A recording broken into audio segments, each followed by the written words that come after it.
Oi aí, olá gente! Começando aqui mais um vídeo do Mentes pra vocês. Se você não me conhece, eu sou o Não Caio. Semanalmente eu trago aqui casos, histórias reais. Então se você gosta desse tipo de conteúdo, te peço assistir esse vídeo aqui até o final. E se você gostar, se inscreve, dá um like, comenta aqui bastante pra mim, que me ajuda muito. Se quiser também me segue nas outras redes, pra você não ficar por fora de nada. E é isso aí, aviso entregue, recado dado, vamos pro caso.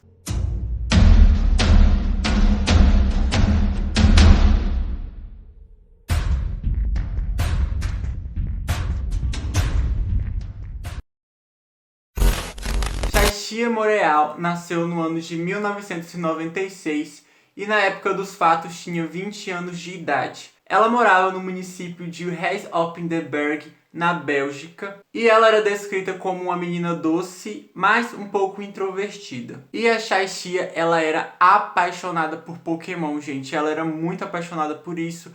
Então, ela tinha várias coisas desse anime, né? Ela também estava sempre fazendo cosplay, nesses grandes eventos de cosplay. Ela sempre ia fantasiada dos seus heróis favoritos. Tem algumas fotos dela que circulam por aí, ela caracterizada como eles. Então esse universo de anime estava sempre fazendo parte da vida dela e nas suas redes sociais também não era diferente.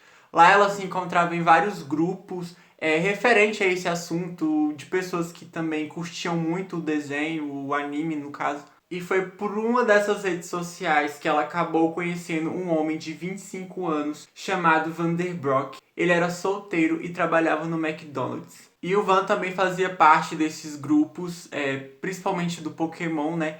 E o que chamou bastante atenção dela é que ele dizia ter uma figurinha muito rara de Pokémon, que era uma figurinha que ela tava atrás há muito tempo, gente. Então, assim, era raríssima.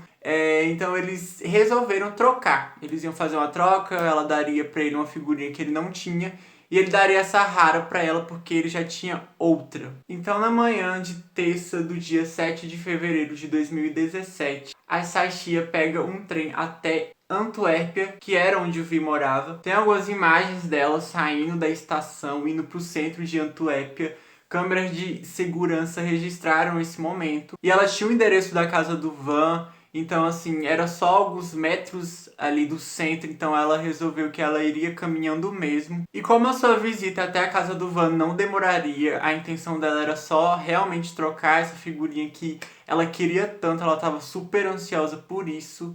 E aí ela combinou com um amigo dela para esperar ela na grande sala da estação, porque ela passaria na casa do Van e depois encontraria com esse amigo na estação. Só que aí o tempo foi passando e a Sashia não apareceu na estação para encontrar o seu amigo. Então esse amigo dela resolveu ligar, ele ligou, gente, várias e várias vezes para ela, só que nenhuma ligação foi atendida. Então o dia foi se passando, sabe? Ela sumiu, era de manhã, já estava chegando à noite, era tardezinha, e esse amigo não tinha nenhuma notícia dela. Então ele resolveu postar uma mensagem numa rede social falando que se alguém tivesse notícias dela pra falar, entrar em contato ou dizer alguma coisa, porque ele tava desesperado. Porque a Saishia não era de fazer isso, sabe, gente? De sumir sem dar explicação, ou pelo menos responder uma mensagem, sabe? Ela não era de fazer essas coisas. E aí a família da Saishia acabou vendo essa publicação do amigo dela, e aí eles ficaram super preocupados.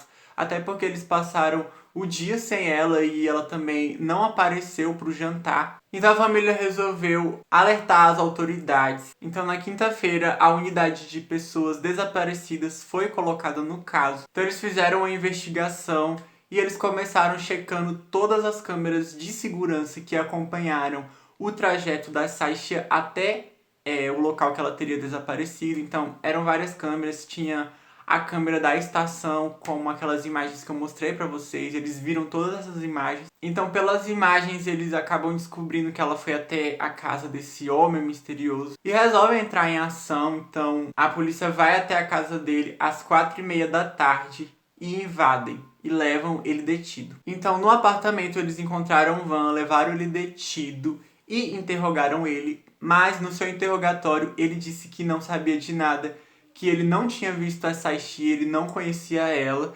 E esse discurso dele, gente, de não conhecer, não lembrar, não saber quem é, durou cerca de 2 anos ele com essa mesma história. Então nesse dia que o Van foi levado detido, na noite desse dia foi feita uma investigação minuciosa pelo apartamento dele para ver se eles encontravam alguma pista que pudesse levar até a garota. E lá tinha um pátio, inclusive, como se fosse um quintal. Eles investigaram até lá para ver se eles não encontraram nada. E aí, no quarto do Van, eles encontraram um tufo de cabelo loiro, lá no lençol, entre o edredom da cama mesmo. Fizeram buscas nesse pátio que eu falei pra vocês. E por volta das 10h30 da noite, encontraram o corpo da Sasha. Ela tinha sido enterrada no pátio, ela estava dentro de um buraco com cerca de 75 centímetros de profundidade. Exames feitos nela comprovam que ela foi violada. E uma coisa muito estranha que aconteceu no dia que a Sasha sumiu é que ela falou com várias pessoas pelo celular, por mensagem. Não com aquele amigo que ela deixou esperando na estação, o que era estranho, sabe? Por que ela falou com outras pessoas, mas não teve tempo de dar uma explicação pro amigo. Inclusive, ela trocou mensagens com a família durante o dia todo e com algumas pessoas.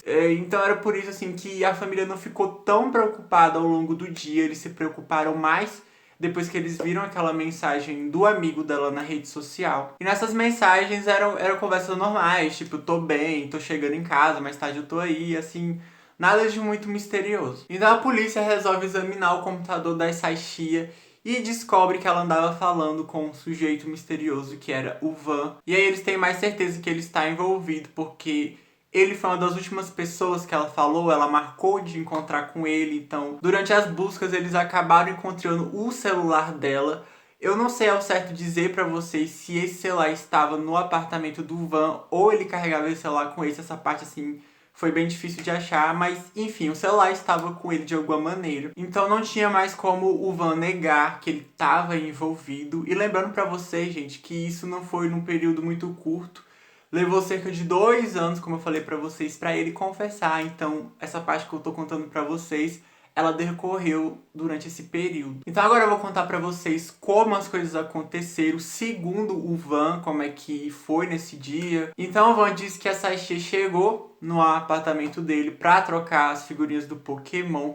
E aí ele disse que começou a se insinuar pra ela que ele queria outras coisas mais. Logo de cara a Sasha percebeu que as intenções deles eram outras. E ele disse que no começo ela rejeitou, não queria ficar com ele, mas que depois ela acabou cedendo por vontade própria. E eu falei pra vocês, né, que no exame constou que ela foi violada, assim, por um homem, mas segundo o Van, não foi contra a vontade, foi porque ela quis também. Então ele disse que eles estavam tendo as relações um pouco pesadas e ele tapava a boca dela e, sem querer, acabou tampando a respiração dela, e quando percebeu, ela já estava sem vida. E na autópsia, a causa da morte, como eu vou explicar pra vocês, não posso falar essa palavra, mas se é que vocês me entendem. Então depois do ato, às 11h48 da manhã, o Van saiu de casa para comprar uma pá para cavar um buraco no quintal. Tem imagens das câmeras de segurança. O Van disse que não era a intenção dele tirar a vida da Sasha, que tudo aconteceu por acaso. E quando ele percebeu que a garota já não estava mais viva, ele entrou em pânico e não sabia o que fazer. Desde a chegada da Sasha até o AP do Van, até o momento final dela, foram cerca de 21 minutos. Então depois de tudo isso, ele se desfez do corpo dela lá no pátio, como eu falei pra vocês, ela foi encontrada lá. E aí depois disso, o Van pegou o celular da garota e começou a mandar mensagem para alguns amigos, alguns parentes, conversando com eles normalmente para que ninguém desconfiasse dele. Então, toda essa conversa que ela teve com a família não era ela, era ele. Inclusive, ele mandou uma mensagem para ele mesmo pelo celular da Sasha às 11h14, desmarcando o encontro deles, para ninguém pensar que ela foi até lá. Então, nessa mensagem, ele perguntava para ela: você não vai aparecer? E ele mesmo respondia com o celular dela dizendo que ela não iria mais. Então, às 3h45, câmeras flagram o Van indo pegar um bonde para ir trabalhar no McDonald's. Ele chegou no trabalho por volta das 5 horas da tarde. Chegou segurando um pano contramão e assim que chegou no trabalho amarrou um pedaço de pano na mão com fita adesiva de um kit de primeiros socorros. Ele confessou que poderia ter machucado a mão enquanto ele cavava aquele buraco. Segundo as investigações, se o Van não tivesse sido encontrado logo, a Saishia poderia ser só a primeira vítima de várias outras, já que eles também viram que ele estava conversando também com outras garotas, convidando para ir pro apartamento dele, então poderia ser o início assim de uma coisa terrível. O julgamento dele começou em 18 de outubro de 2019 e durante o julgamento o Van teve que encenar com a boneca e ele mostrou como ele colocou as mãos em volta do pescoço da Saishia. Um dos membros do júri acabou passando mal com os relatos do Van, então o julgamento teve que ser suspenso por um tempo. Inclusive, a ex-namorada do Van estava nesse julgamento e ela deu declarações que ele era um cara um pouco abusivo, ele era um pouquinho violento, principalmente nas horas das relações. Então ela foi totalmente contra ele. Depois que o julgamento retornou, apesar do Van ter a sua ficha limpa, ele foi condenado à prisão perpétua. Então esse foi o caso de hoje, um caso bem curto. É um caso lá da Bélgica, então foi um pouco difícil ter muitas informações, traduzir as coisas. Mas enfim, esse foi o vídeo. E é isso, eu vejo vocês no próximo caso.